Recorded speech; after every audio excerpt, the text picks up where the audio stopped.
Mbote cher client, mbote balandi agence immobilier 1000 solutions, mbote abonné au bazomi mokili mobimba, bandeko États-Unis, bandeko au baza niveau Europe, bandeko nanga oyo bazomi na niveau Asie, bandeko baza en Afrique, Congo mobimba et surtout awa na kati ya ville province ya Kinshasa, tigete nzambe ya lola pambola bino.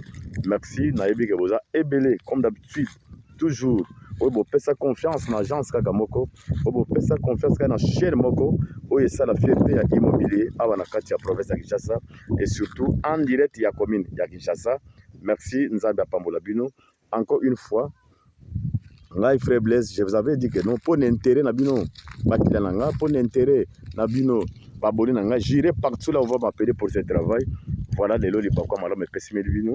Nazali awa précisément na mboko bazo benga, mboko babengango mboka polo, donc tozali à peu près na 1,5 km.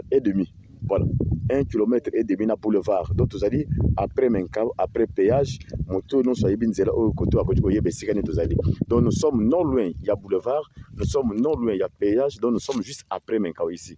Donc, en quittant du boulevard pour arriver, là où nous sommes arrivés ici, nous avons fait seulement à peu près 5 minutes sur la moto, allez-y comprendre, c'est-à-dire la distance qui sépare cet endroit, cette grande concession, jusqu'au niveau du boulevard.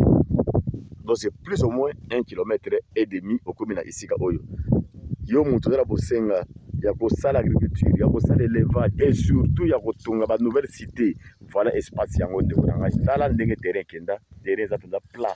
Awa bosana société, olingo sala ba cité moderne, olingo sala ba grande université, olingo sala ba grande investissement, ba école, olingo sala ba hôpital de konanga. Pourquoi y aller et si ka yango yo terrain yango yo, eza terrain ba chef coutumier té, eza dit terrain, n'est-ce pas? Eza dit ba concession. Oyamuta Somba déjà maintenant, il a besoin de vendre. Dès que vous arrivez, barossa le acte de vente, agopes le acte de cession, au quête na niveau d'administration, pe obimisi be kaza na komona yo. Dans ba espace yango ndeko nangai, nzambe apambolo na mosolo na yo. N'hésitez pas n'allez pas hier, venez me voir ici, je vais vous emmener. Et d'ailleurs abatoza na mboka, obozo mona wana, eza dia faire mamonene obozo mona wana. Les affaires mais baza déjà si mananga awa nord vous allez voir il y a une grande école qui est là-bas, une école catholique. C'est pour vous dire ceux qui ont sali investissement ici, vous n'allez absolument rien, n'est-ce pas, perdre puisque vous allez non loin, il y a Mboka, vous allez awa juste na commune Maloko, na Mboka après Menkao ou na Mboka Paul tu comme banda boulevard tiawa 1,5 km nzereza qui toko. Et d'ailleurs vous allez remarquer tu y na moto, tu y na bakolo concession tu na bango, c'est pour vous dire que terrain za kitoko. Tala net exemple ya maman Oyawa. Cette dame est venue, Babema Geti l'espace où a sombi concession na ya kitoko et vous allez constater que Achena pardon na c'est pour regarder ici kanaye à côté tracteur et ça dit ba limite ti et sikawana. Donc espace union so bozo mona ndeko na ezali vide, c'est terrain. Soko sala ngwa agriculture et goza malamu. Soko lingo sala élevage na yo. Soko lingo tonga pe be école moderne, cité moderne. Voilà les baku yango yo ndeko na n'allez pas ailleurs. Awa et panabiso pour un souci na bino baboni na ngai oyena $1,500 à discuter aussi espace moga malamu. $1,500 à discuter de Korangai, Mbongo wana, Ebongi, Oyene Seka Moninga. Je vais vous amener jusqu'ici, au Sombi, hectare Nayo, agricole, soit au Lingo Tokabanda Konayo, au Lingo c'est la cité moderne, vous ne serez jamais déçus. Et d'ailleurs, je suis ensemble dans de Korangas agronome, c'est lui qui m'a amené jusqu'ici, puisque je suis Kawapi Yasser Misala. Vous avez besoin aussi à Misala Nabino dans les paillers, je vais vous amener pour voir agronome, Yemogaza expérimenté, à Kopé Sabino, par conseil comment faire maintenant agriculture de Sika Oyawa. Merci, Bobenganga numéro Kakamoko, j'ai dit très bien, plus 243, 90 191 33 41. Wana Okozanga Moko humble, frère Blaise, je vais vous emmener jusqu'ici, dans la commune de Madoko, précisément dans Mboka pour l'après Menka, juste après péage. Donc, ici, quand vous allez, pour le boulevard, et vous avez tango milayi tende konangai, avec ne fils que 5 à 7 minutes au commune Malamoko na boulevard. mbongo eza nango ekokise ndeko nanga yaka komona ngai meilleur investissement lelo eza na kati ya mabele soki eza na eloko nzambe apambolaki eza mabele pourquoi kobomba mbongo na kati ya banque aussi longtemps banque ezoproduire eloko moko te tala bandeko oyo ndenge basombi bato atie pano na ye maintenant asécuriser espace nyonso eza espace na ye. Donc nous avons à peu près 20 hectares qui sont ici, non loin du boulevard. Ces hectares sont en vente. Tu peux faire l'agriculture, tu peux faire des cités modernes, tu peux investir dans ma camion sur l'Indi et les Gamalam. Voilà, nous sommes là, sorti en Oyo, à Okobima, tout droit. Donc nous n'avons absolument rien perdu puisque nous sommes non loin, il y a grande voie. Nous avons Zoa Tango, Tango, et Pessime de Angoyo, aussi peu Tango et Belé. Maintenant, le Bokanzambe et Panayo, il y a comme une faiblesse. Je vais vous amener jusqu'ici. Au sommet hectare na yo na voie normale. Ce ne sont pas des hectares de coutumiers. Les hectares, il y a pas privé. Moto ça somba déjà. Maintenant, l'ingotega en ordre sans qu'il y ait des problèmes. Merci, merci na ba conseil na bino. Bande ke belé bazo benganga partout papa Blaise félicitations pour la musala. Et j'ai compris que banda to banda musala oyo. Il n'y a aucun de mes abonnés soit à client nangai. Oyo aussi à regretter que non papa Blaise vous m'avez amené dans un endroit là où il y a des conflits. Non non non. Dans la bestigo non c'est déjà bande ko ba sombi ba tie ba bord na bango pour na relaxer les a place déjà occupée. Ozo sala nini po ya komona agence immobilier mille solutions. Na memo pe nesika oyo. Oso mo pe ba terrain na yo. Oso mo pe concession na yo. Oso mo hectare na yo. Oso la pe ba cité moderne puisque tout ça permis na boulevard. Oso la ba cité moderne. Oso la pe ba grand investissement na yo bibwele na yo boko la ngwa soit oso la bilanga na yo soit oso la ba cité moderne. Il est temps, réveillez-vous puisque moi je vous avais dit que non. Biso awande tuzali boye agence oyo ezali d'abord espace moko pédagogique, espace moko chrétien, nga na pesa ka bando kebele ba conseil.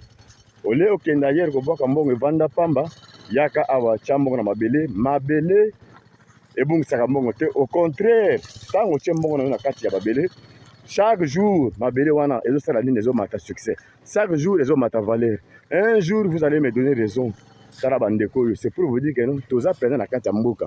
Donc biso toza pena na zamba musika te oyo déjà on a mais ça ferme ça mboka déjà monene bato pe baza na kati ya mboka oyo okomona awa école moko ya monene ezali c'est couvent pe ezali awa ba maser donc tozali penda non loin l'espace ya mboka oyo tozomona déjà ezali bandeli ya mboka okomona déjà ferme motu asomba pe déjà kala alona banzete na ye azosala exploiter yo pe yaka komona ngai na komema petit nesika oyo.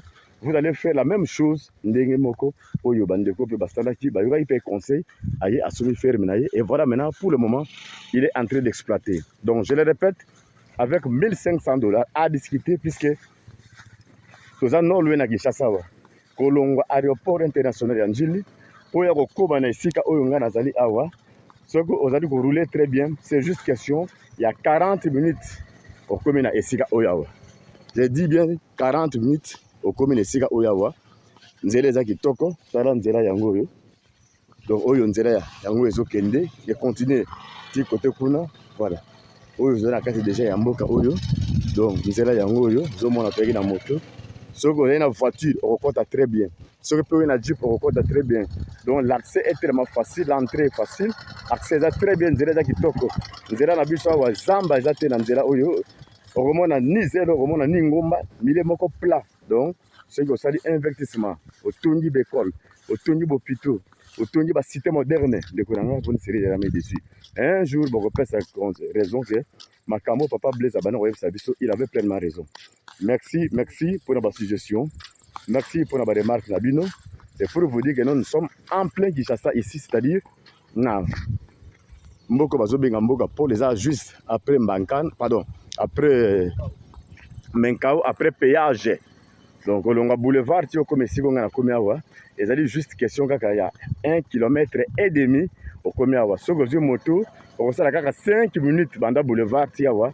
Et c'est comme on a malamu, zéla yango ezaki kitoko ndeko na ngai. Réveillez-vous. Nga de temps à temps nazo pesa bino ba conseil. Ce que y na kati ya mapango, nga nazana na bino. Oh, nazana posa na somba ndako, je suis là. Oh, nazana posa na somba hectare dans l'agriculture, je vais vous aider. Donc, je suis expert en tout là, c'est-à-dire dans le domaine de ma belle. Voilà, c'est ça mon travail. Ce que tu as là, voilà. Voilà, c'est école, c'est pour vous dire que non, vous allez pendant non loin à Mouka. L'école, ce sont les religieux qui sont là-bas. Bana batanga classe, Donc ceux qui ont cité modèle là vous avez très bien puisque emplacement ezaki toko okokota na voiture okokota na jeep ndenge non solingo oya sans problème. Donc voilà école yango na besoin mon zela na benda au moins na ndenge ba na classe baza na kaka kotanga. Donc ce que vous voyez là-bas c'est une grande école, voilà école yango yo. Donc ceux qui sont espace na biso awa déjà école yango na bana bazotanga. Donc c'est donc merci bandeko bolanda kaka chaîne moko chaîne oyo epesaka ba vérité chaîne oyo epesaka bino ba solution rapide chaîne oyo ezali espace chrétienne chaîne oyo ezali mpona ba grande n'est-ce pas ba innovation pe ba réalisation ya minene chaîne oyo ezali chaîne investigation puisque biso tokitaka partout na ba terrain. Voilà ezali ka chaîne ya agence immobilier Mille Solutions avec votre humble frère Blaise Mobadi et vous ne serez jamais déçus. Voilà oyo bozomona ezali école. C'est pour vous dire que nous tozali non loin na boulevard tozali non loin na mboka ceux qui sont wana et vous ne serez jamais déçus. Voilà cet espace que vous voyez. Voilà notre besoin bon ezali école ba sango bazali awa ba master bazawa. Voilà yaka komona ngai na komema ni sika oyo osombi non loin ya village osali ferme na yo osali ba activité non souvent nous na bosenga ceux qui kotonga pe école ninga ba master batsala ceux qui osala ba couvent tout ce que vous allez faire ici et kusima pourquoi puisque nous sommes non loin il y a village nous allons juste awa na mboka polo après Menkabo après péage donc à 45 minutes na aéroport international ya Kinshasa. Merci pour landing na notre bozo sala pour ngai. Merci na ba conseil na bino. Merci et surtout vous êtes connecté na agence moko ezali agence immobilier Mille Solutions. Encore une fois à la prochaine.